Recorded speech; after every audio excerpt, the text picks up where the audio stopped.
Oi, boa tarde. Tudo bem com vocês? Espero que vocês estejam bem, que tenham descansado nesses dias de recesso que nos foi permitido. E agora nós vamos dar continuidade ao nosso material didático. Hoje nós vamos falar um pouquinho de argumentos favoráveis e argumentos contrários, que é o módulo 27 do nosso material didático. Vamos lá? Para produzir um texto argumentativo, pode ser tanto escrito quanto oral, eficiente, é necessário o quê? De alguns itens.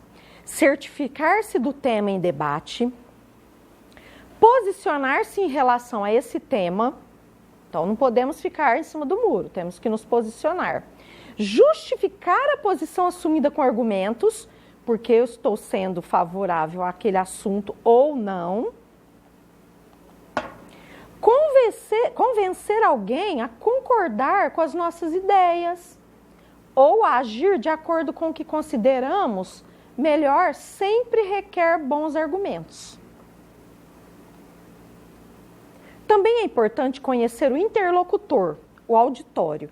Quem é esse interlocutor? É quem está nos ouvindo. Então, por que é importante nós sabermos para quem estamos falando? Qual o perfil desse espectador, desse interlocutor? Qual o perfil dele?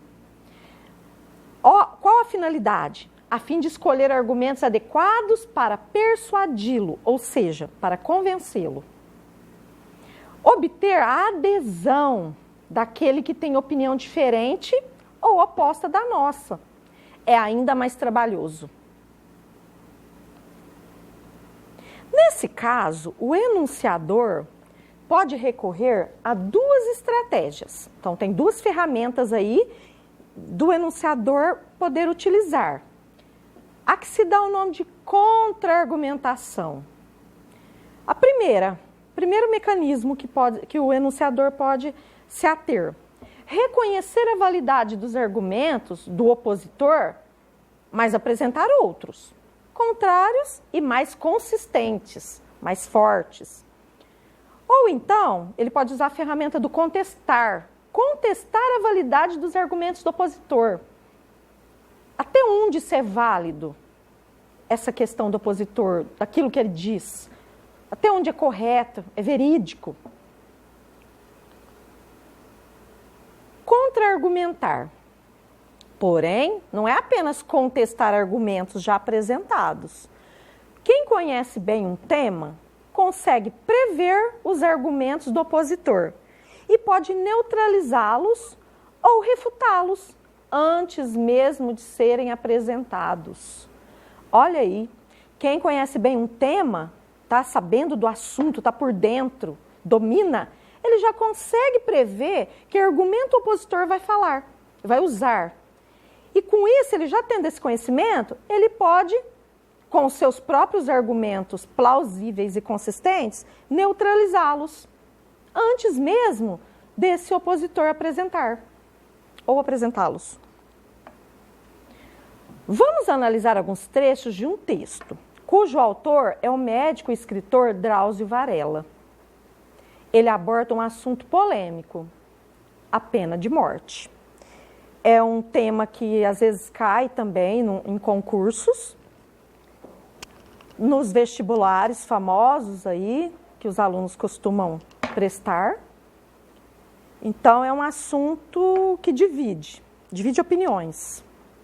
Vamos dar uma olhadinha. O Drauzio Varela, ele nasceu em 1943, um médico oncologista, cientista e escritor, nascido em São Paulo. Foi um dos pioneiros no tratamento da AIDS no Brasil. De 89 a 2002, que foi o ano da desativação do presídio. Trabalhou como médico voluntário na casa de detenção do Carandiru. Ele até escreveu um livro muito famoso, o Drauzio Varela, sobre o Carandiru. Atualmente faz o mesmo trabalho na Penitenciária Feminina de São Paulo. Conhecido por seus artigos na mídia imprensa, por sua participação em programas de rádio e por sua atuação na Rede Globo, porque ele aparece em vários em vários quadros e programas. Drauzio Varela tem também livros publicados. Entre os de maior sucesso estão A Estação Carandiru, que eu acabei de falar, Por um Fio e O Médico Doente. Um pouco da biografia de Drauzio Varela. Observe como o articulista. Por que articulista? Porque ele escreve artigos também. E nesse texto que ele escreve sobre a pena de morte, ele está articulando as ideias. Utiliza a estratégia de contra-argumentar. Inicialmente reconhece argumentos favoráveis à pena de morte. Então é bom vocês prestarem atenção e se ater a isso. Então no início, ele fala de um modo geral da pena de morte, como se a ideia que ele coloca fosse universal. A princípio, sim. Para, em seguida, ele revelar porque eles não são válidos como apresentam ser. Porque lá no final ele mostra por que a pena de morte não é a solução. Então, vamos analisar. É um texto que, se eu não me engano, possui 14 ou 15 parágrafos.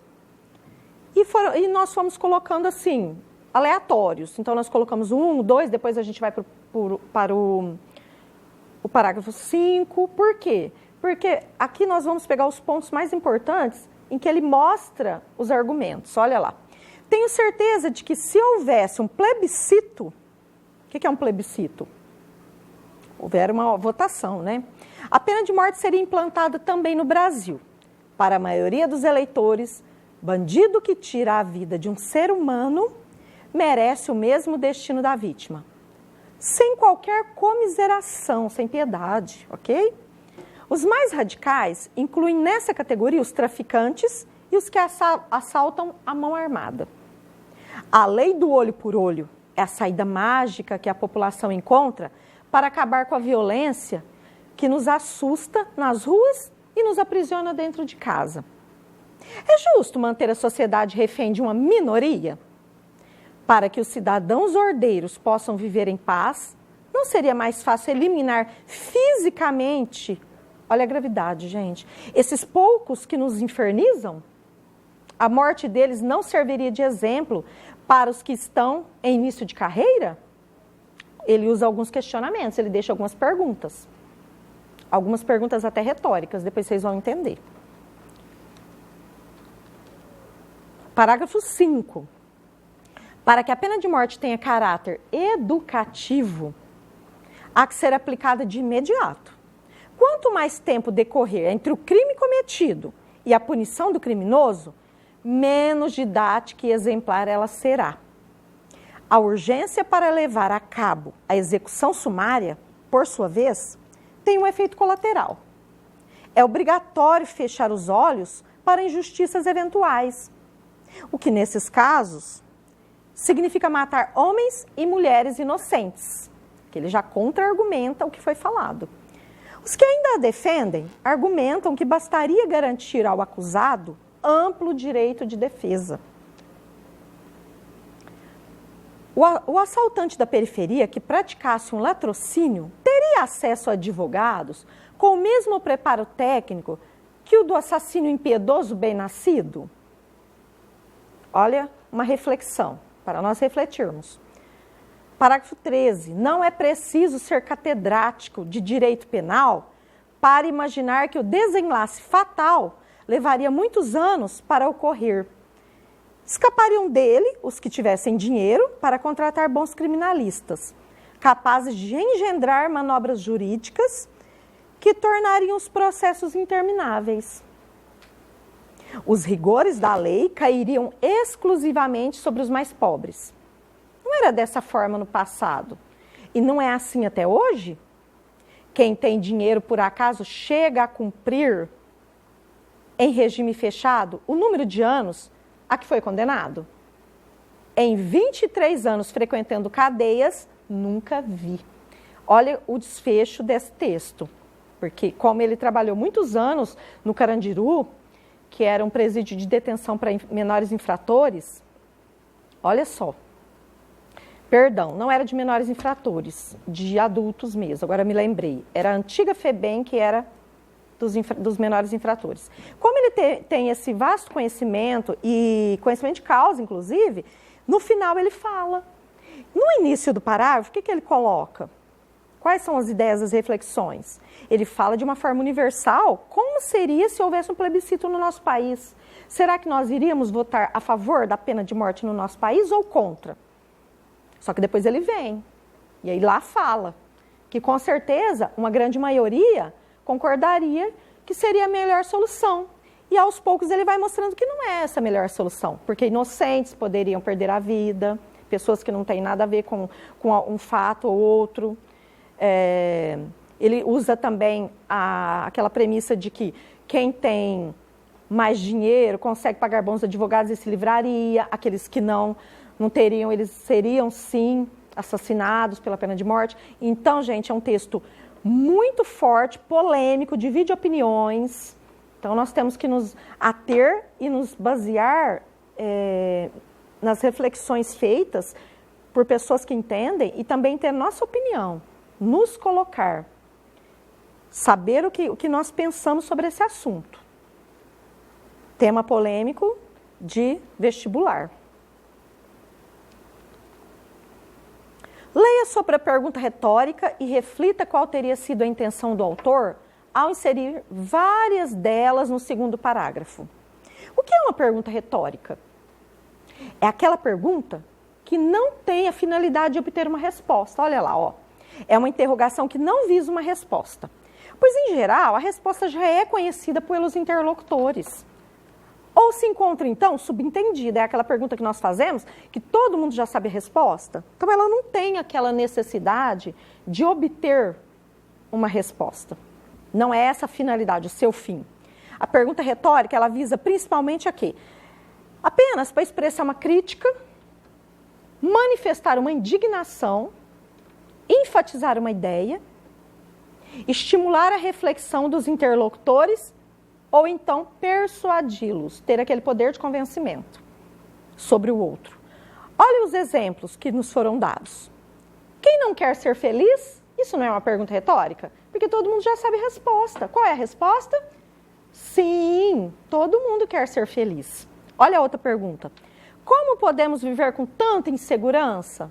Nós já sabemos a resposta também, que é difícil nós viver com tanta insegurança, ter esse sentimento de nos sentir inseguros. Então, isso é uma pergunta retórica. Não tem a necessidade de obter uma resposta. Atividade. A atividade proposta aqui para vocês é a seguinte. Nas aulas de leitura, você leu sobre o uso da internet para pesquisas escolares. E em nossa última tarefa de casa, leu que muitas pessoas copiam textos da internet em vez de produzirem os próprios textos. Vocês se lembram daquele texto? Até que tinha um internauta que teve a melhor resposta, e dando a resposta pro menino do outro lado que fez a pergunta, ele falando que se era legal ele copiar. E aí o internauta disse que não, que o mais importante é pesquisar, foi orientando. Então, escreva um texto destinado principalmente a estudantes que têm o costume, que usualmente copiam os textos encontrados, em lugar de realizar uma verdadeira pesquisa, como os jovens citados nos textos 1 e 2, respectivamente. Seu desafio será persuadi-los, convencê-los a abandonar tal prática. Ao escrever, apresente, no mínimo, um argumento contrário à sua opinião, aceitando-o ou contestando sua validade. Atividade interessante. Então, vocês vão fazer essa escrita, escrever esse texto. Qual é o público-alvo? Para estudantes que usualmente têm esse hábito de copiar e não de criar, de fazer pesquisas sérias e montar seu próprio texto. Tudo bem? E por hoje acaba a nossa aula. Estudem. Vamos retomar com força total agora. Vocês já tiveram um tempinho aí de descanso. Agora, pegar aquele fiozinho do último gás e estudar mesmo para valer. Ok? Fiquem com Deus e até a próxima aula.